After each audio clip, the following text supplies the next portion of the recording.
Tonight, practicing for a massacre.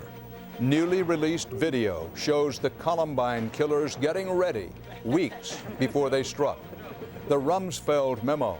The defense secretary privately predicts a long, hard slog in Iraq and Afghanistan. The inside story of Florida's right to die battle.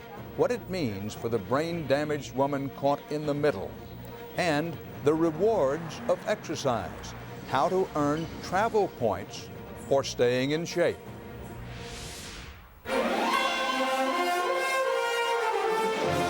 This is the CBS Evening News with Dan Rather reporting from CBS News headquarters in New York. Good evening. There has been a baffling new increase in deadly school violence in America. Just weeks into the new semester, at least 18 people have died in violent school-related incidents around the country. This coincided today with a painful reminder of one of the worst tragedies in recent years, the 1999 Columbine High School massacre in Colorado. The sheriff's department there released a video showing the two Columbine killers at target practice. A cautionary note, this report by CBS's Bill Whitaker may be disturbing to some viewers. The images are chilling. Columbine killers Eric Harris and Dylan Klebold and three friends playing, practicing with their lethal arsenal. Handguns, sawed-off shotguns, semi-automatics, laughing at the destructive power. Now imagine that in someone's f***ing brain. These are the very weapons they would use 6 weeks later to kill 12 Columbine classmates, a teacher, and wound more than 20 others. Surprisingly, the parents of some of the victims wanted this disturbing tape made public. Brian Rohrbaugh's son, Danny, was killed at Columbine. It won't help my son, won't help the others who died, but it may stop someone else's son from dying. No.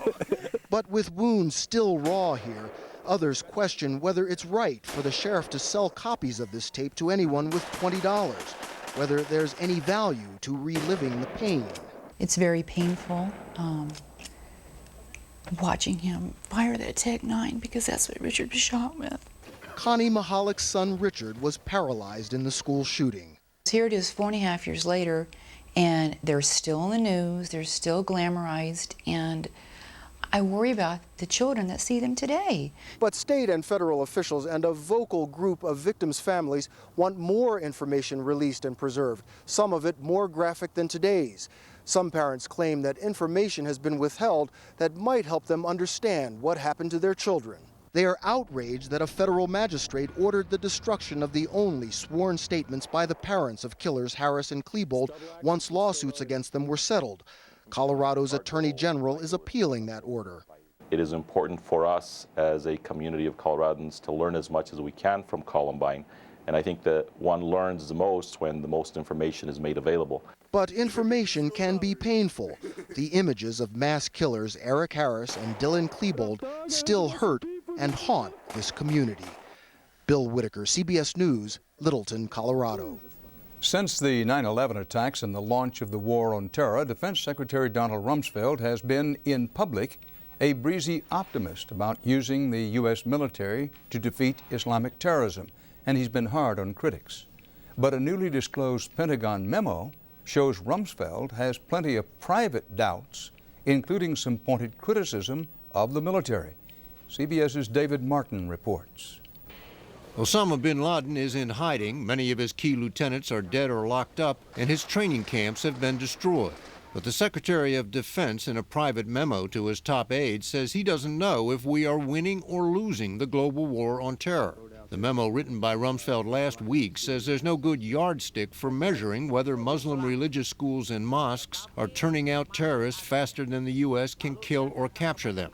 And he asks, is our current situation such that the harder we work, the behinder we get? We are putting a great deal of effort into trying to stop terrorists, he writes, but the cost-benefit ratio is against us. Our cost is billions against the terrorist cost of millions. It is not possible to change the Pentagon fast enough to successfully fight the global war on terror, he confesses, adding, my impression is that we have not yet made truly bold moves. The memo is vintage Rumsfeld, challenging his aides to think again about whether they're doing the right thing. but it is also a bleak assessment of what the U.S. has accomplished in the 2 years since 9/11. We are having mixed results with al-Qaeda, he writes. Although we have put considerable pressure on them, a great many remain at large. With respect to the Ansar al-Islam, the terrorist group suspected in some of the bombings in Iraq, we are just getting started. The group's base camp in Iraq was destroyed during the war, but many of its members escaped and are now sneaking back into Iraq. As for the fighting in Iraq and Afghanistan, Rumsfeld predicts the U.S. and its allies can win in one way or another, but it will be a long, hard slog. David Martin, CBS News, the Pentagon. There were more serious attacks today on American troops in Iraq, where the top U.S. military commander blamed some recent assaults on groups linked to al-Qaeda. CBS's Kimberly Dozier has the latest from Baghdad.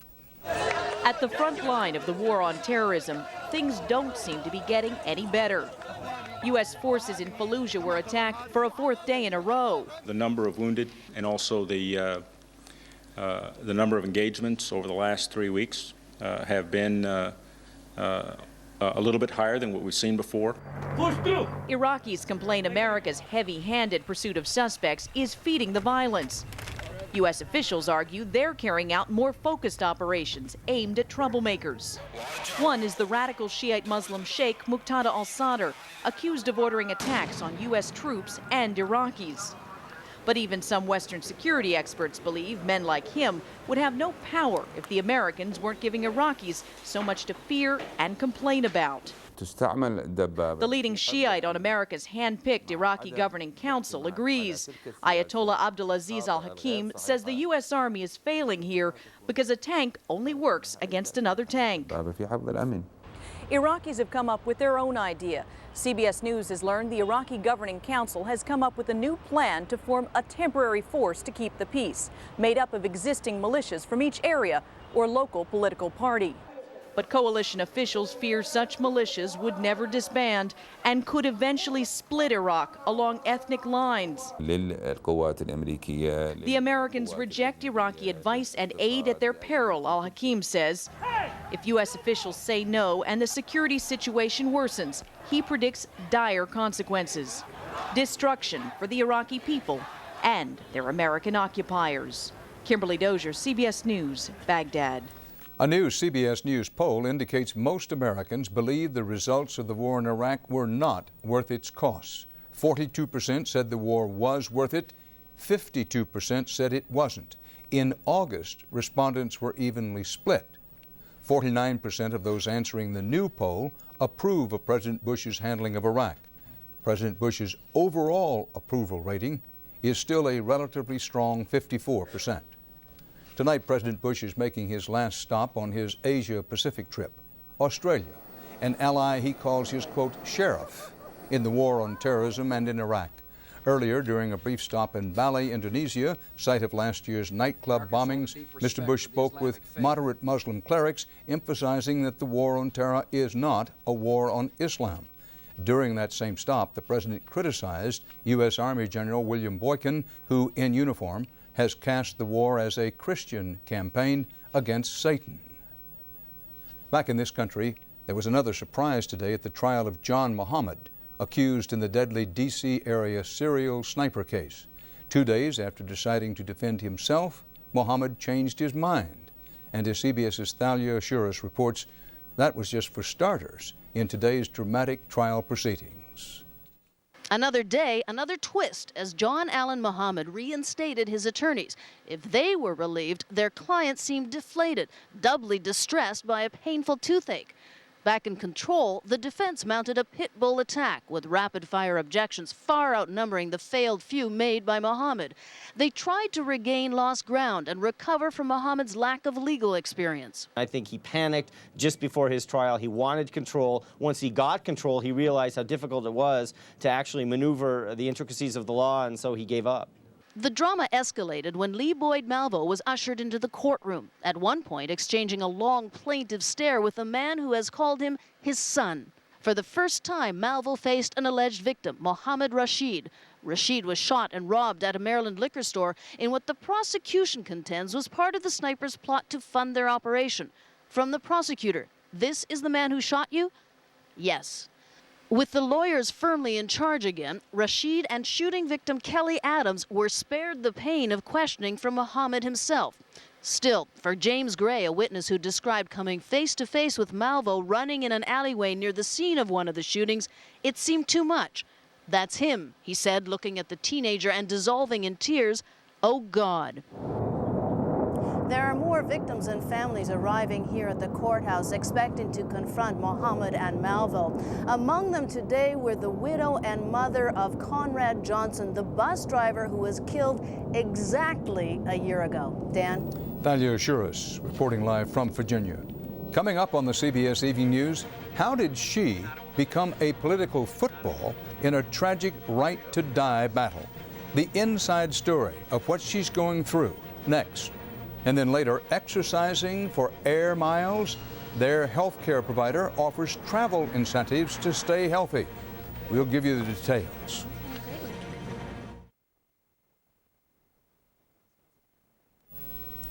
In the debate over a sick patient's right to die, there has rarely, if ever, been a case like the one in Florida. It left the fate of a severely brain-damaged woman up to the governor, Jeb Bush. But his decision leaves questions about what is medically possible, ethically desirable, and legally permissible. CBS's Elizabeth Caledon has tonight's Inside Story.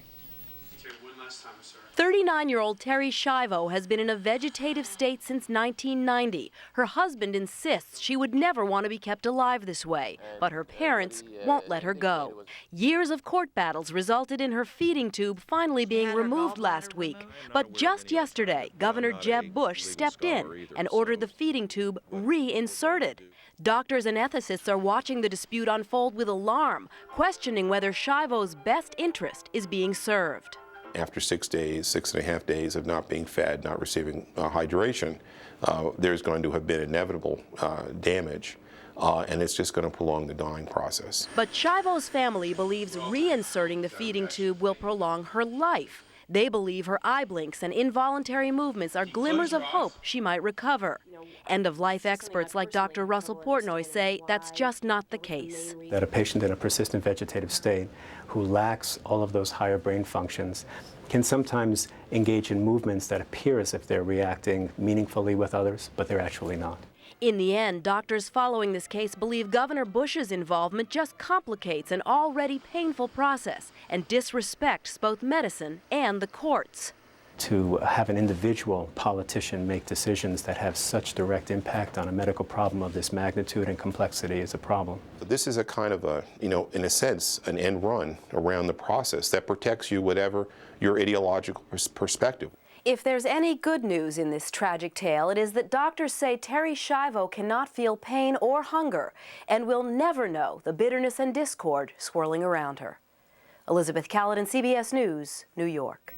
Researchers say they are encouraged by limited early tests with an experimental vaccine against breast cancer. The vaccine was given to 14 women who had survived advanced and aggressive breast cancers.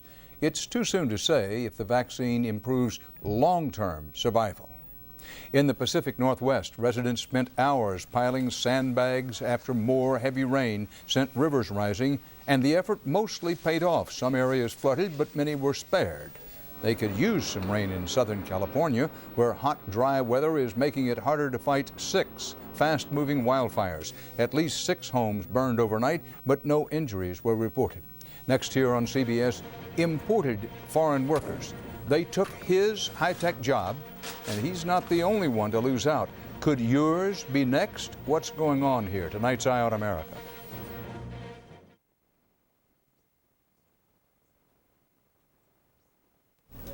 On Wall Street today, pharmaceutical stocks fell sharply after a drop in profits at Merck forced the drug giant to cut 4,400 jobs.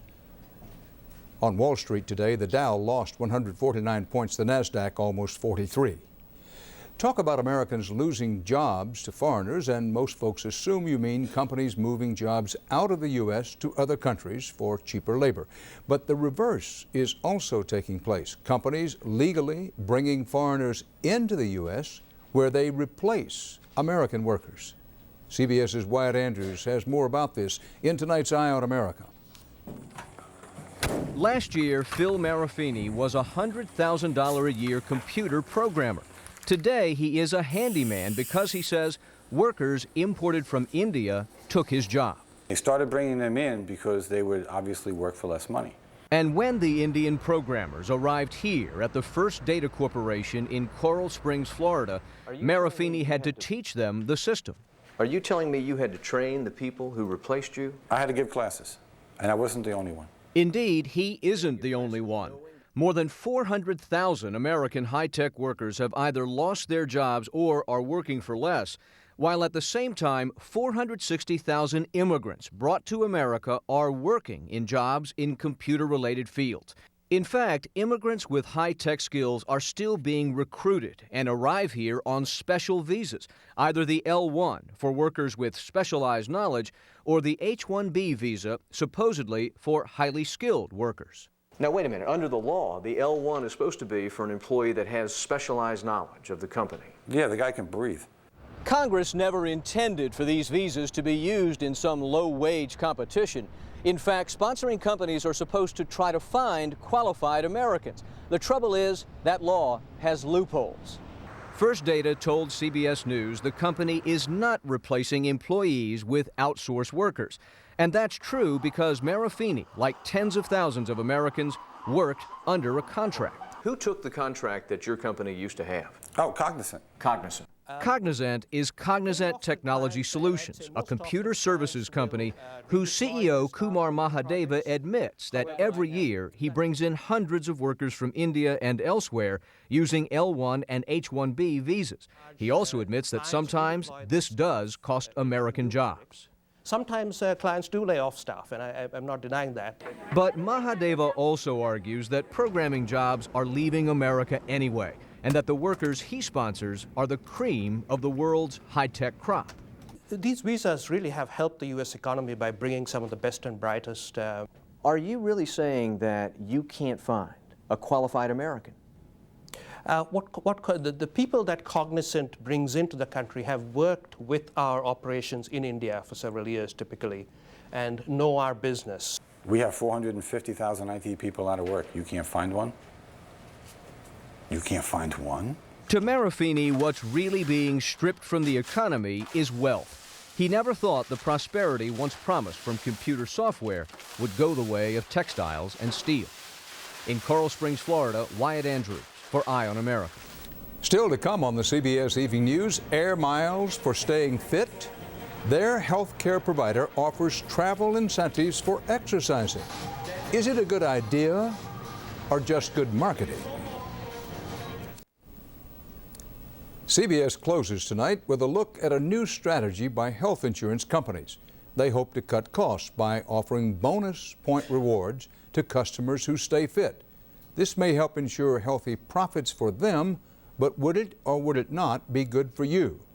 Sandra Hughes followed the money for a look at the bottom line. By exercising and staying healthy, Tracy and Todd Gianvito have earned enough reward points to take a trip to Florida, and we'll be going to Europe next year, using the airline miles and actually using the vacation package for part of the trip. Destiny Healthcare offers the Gianvitos incentives every time they visit a gym or work out. They even get points for taking CPR classes and doing charity runs. We'll get kind of a like an incentive letter saying kind of way to go, you're doing well, earning points, and they'll give us free movie tickets, which I think is kind of cool. And it saves cool cash for their small Midwestern healthcare provider and its parent company in South Africa. The financial level, it impacts dramatically on healthcare costs. People are more prudent, they're more engaged in their healthcare. In the U.S., where 2/3 of the population is considered overweight, more and more healthcare companies are trying to pry their members off of the couch and into a healthier lifestyle.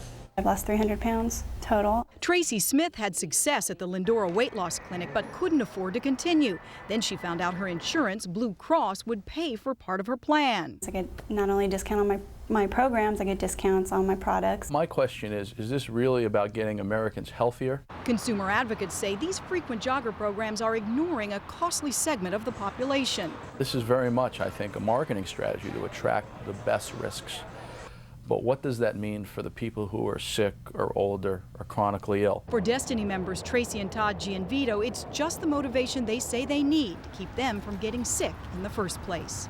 Sandra Hughes, CBS News, Los Angeles. Part of our world tonight. Now, here's what's coming up later on 60 Minutes 2. He loves Americans. Not so unusual until you learn his name. Khomeini, as in Ayatollah Khomeini. Plus, why Howard Dean wants to be president. And good results from the newest treatment for dyslexia. 60 Minutes 2 at 8 Eastern, 7 Central. For the CBS Evening News, Dan Rather reporting. I'll see you again soon with Governor Howard Dean on 60 Minutes 2. For news 24 hours a day, click on CBSNews.com. Partially sponsored by Walmart. Giving, helping, doing. Because we live here too, and we believe good works.